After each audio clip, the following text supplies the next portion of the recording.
Boa noite, tudo bem, pessoal? Começando mais uma aula do nosso curso de Avaliação de Políticas Públicas B, da disciplina do curso de Gestão Pública, aqui na UFMG, e hoje a gente vai falar de um tema muito importante. A gente que já passou por vários modelos quase experimentais, falamos de experimentos, dos resultados potenciais, agora a gente vai falar nesse fechamento, nessa parte final, essa terceira parte do curso, mais de metodologias que vão dar sustentação ao trabalho que vocês farão para além dos dados em si. Então, a gente vai começar hoje essa nossa aula falando sobre o cálculo do retorno econômico. Por que que essa disciplina é tão importante? Por que essa discussão é tão importante? Porque um projeto, uma política, uma intervenção tem custos. E a gente tem que avaliar se o custo dessa avaliação ela faz sentido dentro do benefício financeiro que é gerado pelo projeto. A pergunta que fica é, será que o benefício gerado pelo projeto é maior do que o custo da sua implementação? O projeto é viável economicamente? Existe algum projeto alternativo que seja mais viável do que ele? Por que é importante fazer o cálculo do retorno econômico? Porque mesmo que um projeto consiga ter impacto positivo, pode ser que haja uma situação em que o custo dessa implementação seja tão alto que ele inviabilize replicar essa avaliação em outros lugares. Nesse caso, a gente, na verdade, a gente preferiria não fazer a avaliação, porque não compensaria caminhar nessa direção. A avaliação do cálculo do retorno econômico vai sempre acontecer depois que o impacto do projeto foi avaliado, e o que a gente quer com o cálculo do retorno não é mais avaliação de impacto, mas, na verdade, saber se o projeto deve ou não ser replicado em outras situações, outras cidades, outras comunidades, outros países. É bom lembrar que o contexto que a gente vive no mundo inteiro é sempre de recurso escasso, não existe recurso ilimitado para fazer nem projeto, nem política. Então, fazer o cálculo do retorno econômico nos ajuda a pensar, sempre estar antenado com essa ideia de será que eu vou usar mais dinheiro fazendo a avaliação do que fazendo o projeto em si? E aí fica sempre a pergunta, será que um projeto é um custo ou é um investimento? E aí é importante colocar na balança os lucros que o projeto proporciona versus o retorno social. Então, será que eu consigo, com o projeto, melhorar alguma situação social? Será que eu consigo ter retornos de indicadores sociais econômicos? Ou na verdade, eu gero um resultado financeiro? E você também tem a discussão entre os benefícios públicos e os benefícios privados. Você tem sempre benefícios que são individuais e aqueles que são da coletividade. Geralmente, a gente vai preferir os projetos que têm retornos, impacto, mas que geram benefícios públicos. E os benefícios diretos e indiretos? A mesma discussão. Será que o projeto ele vale a pena porque ele tem um resultado direto ou ele, na verdade, é um projeto que vai gerar um resultado que não é imediato, ou que não tem uma relação direta com o objeto que a gente está tratando, a política que a gente está lidando, e com isso a gente pode estar, na verdade, gerando custos externos ou maiores, e aí o projeto se inviabilizando.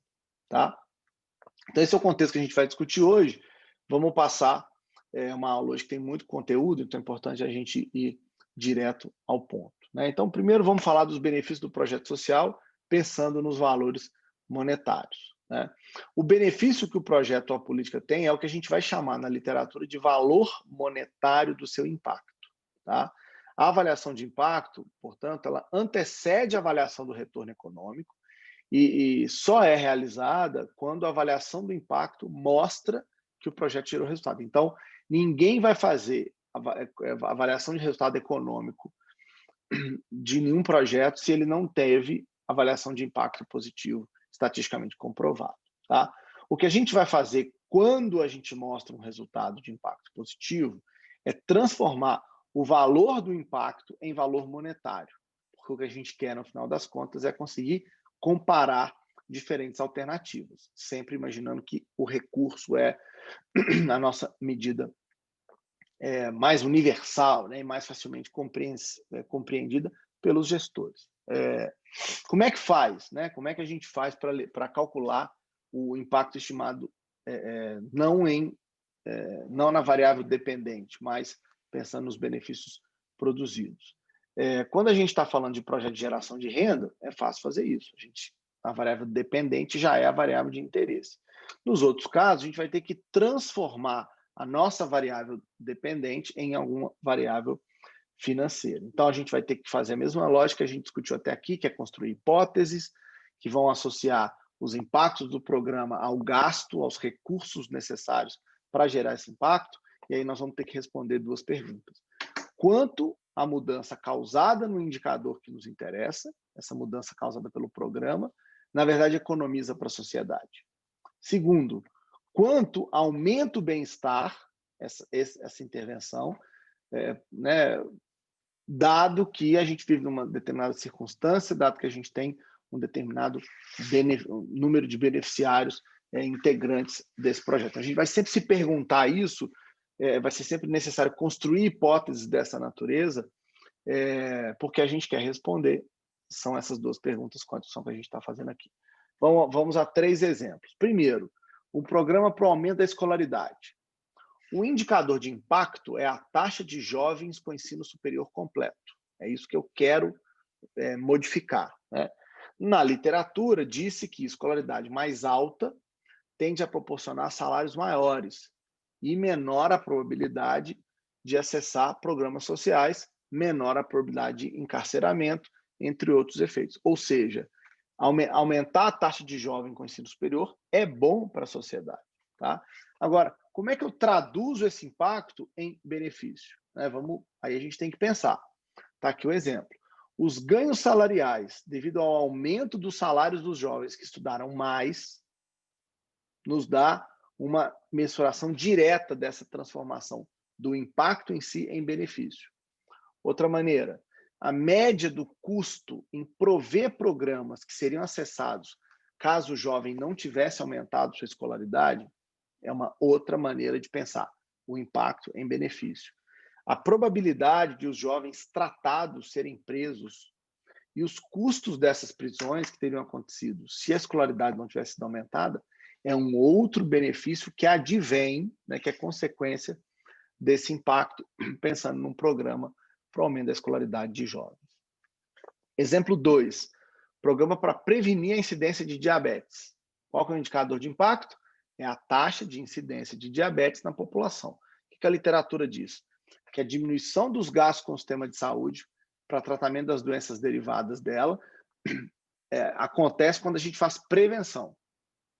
Melhora na vida das pessoas que adquirem hábitos saudáveis por conta do projeto, também é o que a literatura já nos ensinou sobre trabalhar com prevenção. Como é que eu transformo esse impacto, né, da taxa de diabetes em benefício? Os cofres públicos vão economizar, por exemplo, porque as pessoas vão trabalhar mais, né? Pessoas doentes trabalham menos. Se a gente consegue prevenir e fazer com que a diabetes tenha uma incidência menor, a gente tem uma sociedade mais produtiva, né? Além, por exemplo, da diminuição dos gastos com previdência social, né? Que teria que ser paga para doentes e pessoas inválidas por conta dessa alta taxa de diabetes. Então, eu estou aqui traduzindo em benefício aquele impacto que a gente discutiu lá atrás. Vamos para um terceiro exemplo, que é o programa para melhorar a empregabilidade dos jovens. Né? O indicador de impacto que a gente vai utilizar é a taxa de empregabilidade de jovens numa determinada população. A gente já sabe, por conta da literatura, que a população mais jovem que entram, né, no mercado de trabalho geram ganhos para os próprios indivíduos em salário, mas para a sociedade como um todo, porque você aumenta a produtividade, você tem diminuição de jovens se envolver com álcool, droga, criminalidade, ou seja, você gera um resultado que é positivo para toda a sociedade. Né? Mas como é que eu traduzo o impacto da taxa de jovens empregados em benefício? Né? A gente pode formular dessa maneira. Menores gastos com tratamento de toxicômanos e prisões, por exemplo, melhores são os resultados que a gente identifica. melhora na qualidade do aprendizado dos filhos, daqueles que foram empregados, pois eles vão ter uma estrutura familiar melhor, também é um benefício que advém desse programa de fazer os jovens conseguirem melhores empregos. Aumento do nível de atividade econômica, à medida que boa parte dos salários é gasta no comércio.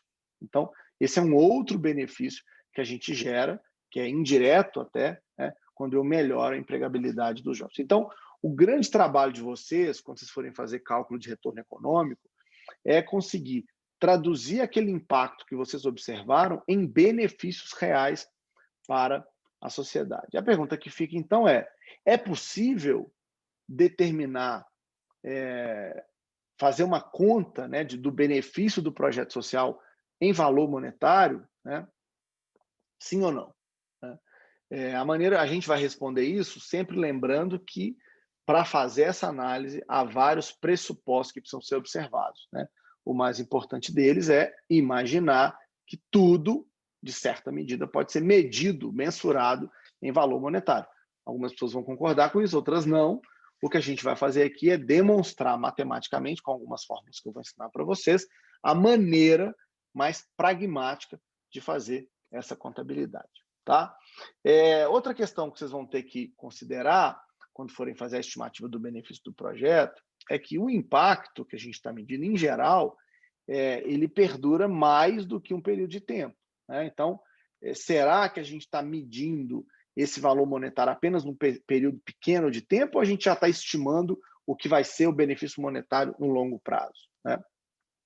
Então, os projetos de qualificação profissional, por exemplo, tem muito tempo de retorno monetário, né, de benefício do projeto. Campanha de prevenção a doenças epidemiológicas tem um período, são benefícios muito grandes que se dão imediatamente após a implementação. Então, é um outro tipo de mensuração. O aumento da escolaridade já é um benefício que vai acontecer, que só vai ser observado muitos anos depois da implementação. Então, cada programa, cada projeto, atividade, tratamento, né, implementado, vocês como avaliadores vão ter que pensar quando é que o efeito aparece? É imediato? É no longo prazo? É no médio prazo? É daqui a décadas? Né? Tudo isso tem que estar na cabeça de vocês. O tempo, né, vai ser fundamental no cálculo desse benefício. Vamos lá, para calcular o benefício monetário total do projeto, a gente vai precisar considerar o efeito do tempo, como a gente falou no recebimento. Então, para isso, a gente vai montar o fluxo de caixa do benefício e vamos utilizar o que a gente chama de taxa de desconto intertemporal, que vai servir para quê? Para deduzir do montante total aquele valor que só será recebido, na verdade, no futuro. Tá? A taxa de desconto intertemporal ela vai nos indicar, gente, quanto que o indivíduo valoriza o consumo presente, o que ele está fazendo agora, em relação ao consumo que ele faria no futuro. Ou seja, o que essa taxa vai nos dar? O percentual pelo qual ele está disposto a abrir mão de consumo agora para que ele faça no futuro. A gente vai ter que sempre descontar isso dos nossos benefícios. Para efetuar o desconto intertemporal, a gente vai aplicar, conceito de valor presente e valor futuro, né? A gente vai incorporar, então, na nossa disciplina de gestão pública, conceitos que vêm lá da matemática financeira. Então, como é que funciona isso? Valor presente é quanto determinado montante de dinheiro a ser recebido no futuro vale no tempo inicial do investimento, né? Então, eu tenho muito do montante que eu vou receber lá na frente, quanto é que isso vale hoje, no momento que eu estou começando a fazer o investimento. O valor futuro já me dá quanto determinado montante de dinheiro recebido no primeiro momento vale em momentos posteriores. Então, esse recurso de agora vale quanto no futuro? Valor futuro.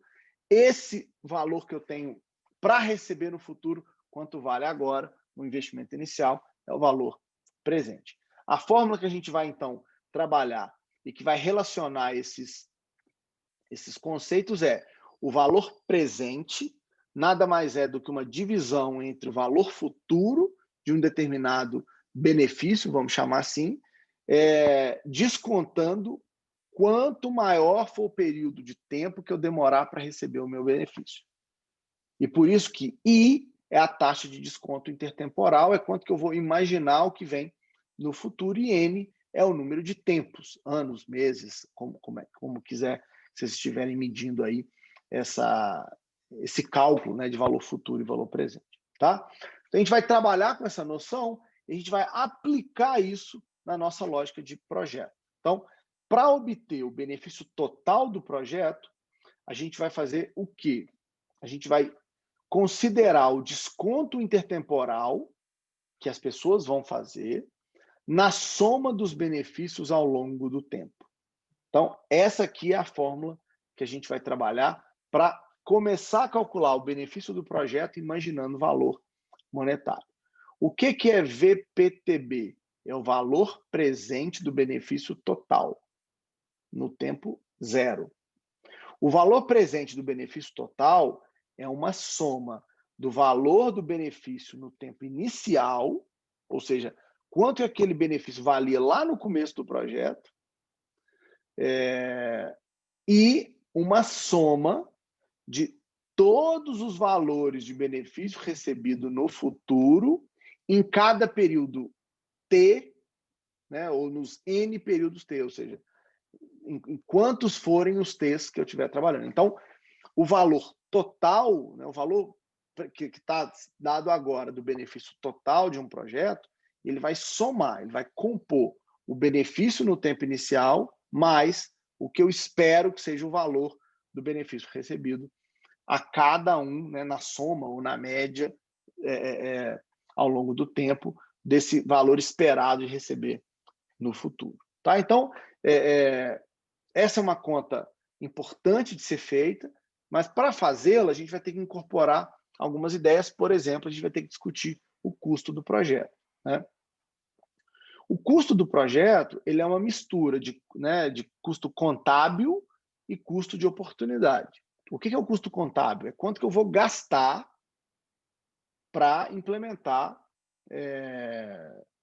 o projeto. Né? Então, quanto que é o desembolso que eu tenho que fazer, quanto que é o gasto que eu tenho que fazer para realizar o projeto. E o custo de oportunidade? Esse não aparece nas planilhas, mas é aquele chamado rendimento que a gente deixou de obter quando a gente escolheu um caminho ou outro. Então, quando eu falei, olha, eu vou, né, num programa, eu vou assistir uma aula ao invés de fazer estágio. Você tem ali um custo de oportunidade. Será que era melhor se matar aquela aula e fazer o estágio? Você estaria aprendendo mais ou estaria aprendendo mais na aula? Né? Esse é o tipo de raciocínio que vocês vão ter que fazer nesse momento, para chegar ao custo econômico, que é uma mistura desses dois custos aí. Né? Ou seja, assim como acontece com o benefício, que a gente acabou de discutir lá atrás, o custo econômico ele pode ocorrer em diferentes momentos no tempo.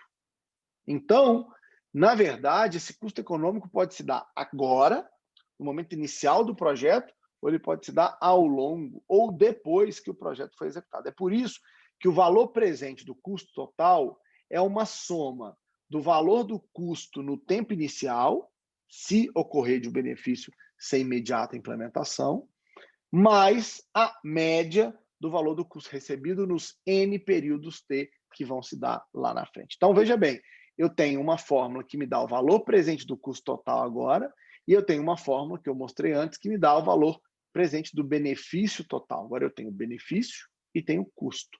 Imaginando quanto que eu receberia no tempo 1, no tempo 0, no momento inicial, e quanto que eu receberia de benefício ou de custo ao longo do projeto, ao longo do tempo. Né? Então, lidando com a ideia de benefício e a ideia de custo, eu chego nas medidas do retorno econômico. O que a gente vai chamar de retorno econômico? Esse retorno ele visa identificar a viabilidade econômica de um projeto, permitindo que o avaliador compare para o seu gestor custos e benefícios do projeto. Então, essa viabilidade econômica ela vai se referir ao fato de o projeto poder, né, em grande medida, ele gera lucro social. Né? O benefício ele pode ser maior que o seu custo para a sociedade. Mas tem um cálculo que é, será que o custo de implementação dele para a sociedade vale a pena? O lucro nesse sentido é positivo, o lucro social é positivo, ou o custo é tão alto que o benefício não compensa, né? Esse cálculo do retorno ele vai permitir que a gente descubra a viabilidade econômica do projeto e vai nos permitir comparar alternativas de investimentos em projetos diferentes. Então, eu posso ter um tratamento A e um tratamento B. E eu vou poder saber a viabilidade econômica dos dois para poder calcular qual escolha eu vou. Se eu vou na direção A, para replicar o estudo, ou vou na direção B. Para calcular o retorno, né, econômico de projeto, a gente pode fazer isso constituindo diferentes estatísticas. A gente pode trabalhar com o valor presente líquido, a taxa interna de retorno, a razão de custo-benefício e a razão de custo-efetividade. Essas 4 mensurações são muito importantes e muito relevantes para quem quer trabalhar né, com essa ideia de conseguir mensurar o valor econômico de uma determinada política ou projeto. Então, vamos dar uma destrinchada em cada uma dessas, né, estatísticas de retorno econômico. O VPL, que é o valor presente líquido, ele vai estimar o retorno que o projeto dá por meio da subtração do valor presente do custo total pelo valor presente do benefício total. É uma lógica muito líquida e que só lida com o valor presente. Eu estou substituindo benefício, benefício de custo, né, em valor presente. Qual que é a ideia que está por trás desse cálculo? É que os benefícios são maiores que os custos, então o projeto é viável economicamente. Se os benefícios forem menores que os custos, o projeto não é viável. Então, o projeto vai gerar para a sociedade mais valor positivo, lucro social, se os benefícios forem maiores que os custos. Nesse caso, então, em que o benefício do retorno é maior do que o custo, o que a sociedade vai retirar do projeto, do investimento que ela está fazendo, é maior, é melhor e, portanto, vale a pena a gente executar a política, né? Então, imaginando apenas o primeiro ano do investimento, a gente vai trazer os valores do benefício do custo de cada ano a valor presente. E aí a gente vai trazer aquelas 2 fórmulas lá de trás, que é o valor do benefício total menos o valor do benefício, do custo, total. Se o VPL for maior do que 0, eu posso dizer que o retorno é positivo, o projeto é viável economicamente. Se o VPL for menor do que 0, o retorno é negativo, o projeto não é viável. Se for igual a 0, o valor do benefício gerado é igual ao custo incorrido, também não vale a pena incorrer nesse caminho. Essa é a lógica de lidar com o valor presente líquido. A outra maneira é trabalhar com a taxa interna de retorno, né? O que é isso? O que é o TIR, né? O TIR? É a taxa de oportunidade de investir o recurso no projeto. Por quê? Todo investimento, na verdade, significa deixar de investir em outra coisa, em outro projeto. Então, a conta que a gente quer fazer nesse caso é: será que a taxa de oportunidade, nesse caso, vale a pena ou não? Para isso, a gente vai ter um resultado, né, que em relação ao anterior, é diferente porque eu estou incorporando naquela mesma fórmula a taxa interna de retorno, que é o TIR, que é a taxa anual ou a unidade de tempo utilizada para construir o fluxo de caixa, ou seja, quanto que a minha taxa interna de retorno ela chega em quanto? Ela chega até onde, né, esse TIR? Essa taxa anual, ela chega até que patamar, né? Então, para a gente interpretar o resultado da TIR, vai ser necessário comparar a TIR de outro projeto com a taxa mínima de atratividade desse projeto. A taxa mínima de atratividade é o que a gente chama de taxa de juros mínima que o investidor pretende obter com esse investimento. Então, eu estou colocando, vamos dizer, um certo recurso num projeto e eu quero que ele me dê um resultado. Mas quão potencialmente grande ou pequeno seria esse resultado? Para isso, a gente vai calcular, a gente vai comparar essa TIR com uma taxa mínima de atratividade. Trazendo isso, essa matemática financeira de projeto para uma lógica de mercado, a gente podia comparar essa taxa mínima de atratividade com a taxa de juros básica do mercado, que nada mais é do que a taxa de remuneração que a poupança, que é a aplicação que dá menos resultado, dá para qualquer pessoa. Então, é como se eu tivesse aqui comparando se o valor presente líquido desse investimento do projeto, imaginando que teria sido o retorno no futuro, se o benefício total é maior ou menor do que o valor do custo total. Para fazer isso, a gente vai comparar o TIR, que é a taxa de retorno desse projeto, com um outro, imaginando qual seria o mínimo esperado de um projeto nesse caso. Tá? Então, discutimos, né, o valor presente líquido, o valor presente líquido com a taxa interna de retorno, e a gente também tem, então, a possibilidade de construir a razão desse custo-benefício. Né? Essa razão vai fornecer uma estatística de quanto é o retorno para a sociedade de cada real investido no projeto. Então, para fazer esse cálculo, a gente vai pegar aquela primeira fórmula, né, que vai nos dar o valor presente líquido, e vai dividir pelo valor presente total do custo. Né? Eu estou falando daquela fórmula lá de trás. Então, tanto o benefício quanto o custo vão ter que estar sempre feitos em valor presente, imaginando o mesmo período de tempo. A razão custo-benefício nada mais é, então, do que o valor presente total do benefício e o valor presente total do custo. Como é que a gente vai interpretar o resultado? É bem interessante. Se a razão for, por exemplo, de 1,5, então, para cada real que eu investi no projeto, o benefício gerado vai ser de R$ 1,50. Ou seja, eu estou tendo um lucro de 50 centavos com esse projeto. É uma forma bem interessante de imaginar se o projeto vai ter um retorno bacana. Se a gente quiser saber o retorno para a sociedade em termos percentuais, aí basta pegar a razão, subtrair de 1 e multiplicar por 100, você vai ter esse percentual. Né? Nesse caso, o retorno é de 50%, né? No exemplo que eu dei lá atrás, quando a razão é de 1,5. Né? 1,5 menos 1 vezes 100, vezes 100 vai te dar um retorno de 50%, portanto, o projeto apresenta um retorno positivo e considerável para a sociedade, portanto, podendo ser chamado de viável economicamente. Essa razão custo-efetividade é a última das alternativas que a gente tem para comparar custos e benefícios de projeto.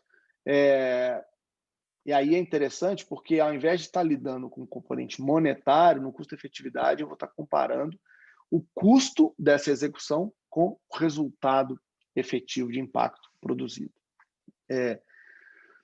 Essa razão ela vai nos dar o impacto do projeto em relação aos custos, mas sem necessariamente ter que traduzir esse benefício sem necessariamente transformar esse resultado de impacto em benefício concreto. Né? Ou seja, a gente vai geralmente usar a razão de custo-efetividade quando não é possível encontrar hipóteses para transformar o impacto que a gente estimou em valor monetário. Porque lembrando, né, o que eu estou ensinando para vocês nessa aula de hoje é algo importante, né? Conseguir fazer esse cálculo monetário é algo bem bacana. Como é que faz a razão custo-efetividade? A gente vai calcular a divisão entre o impacto estimado e o valor presente total do custo. Então, o que está acontecendo aqui é que eu estou calculando a diferença, a razão entre o impacto que a política produziu e o custo para isso.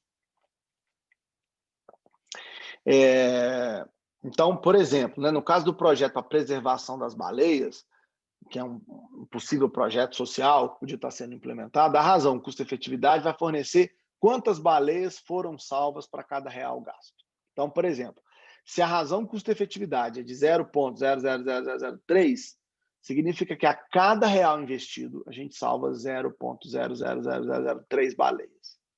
Felipe, mas isso é nada. Espera aí, estou falando de R$1. Vamos transformar isso em algo efetivo, né, que faça sentido. Vamos imaginar que a gente multiplica o resultado por 1 milhão. Então, a gente pode dizer que para cada 1 milhão de reais investidos no programa, a gente tem 3 baleias salvas.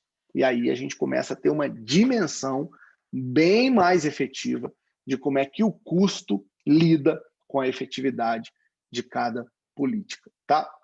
Imaginem vocês, gestores públicos, tomadores de decisão, tem que aconselhar um determinado secretário se ele tem que fazer ou não a política A, B ou C.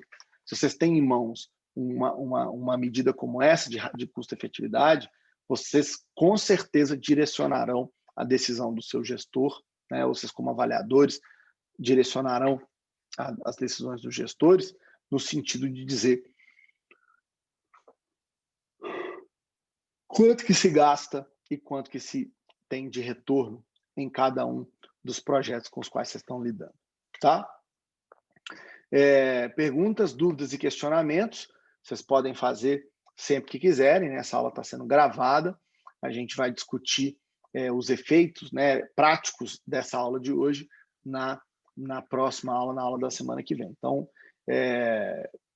quem tiver dúvida, quem tiver pergunta, claro, pode me mandar por e-mail, pode acionar o nosso chat, né? Pode vir me acionar para a gente conversar e na semana que vem a gente retoma esse assunto, mostrando de fato exemplos de como fazer esse tipo de análise, tá bom?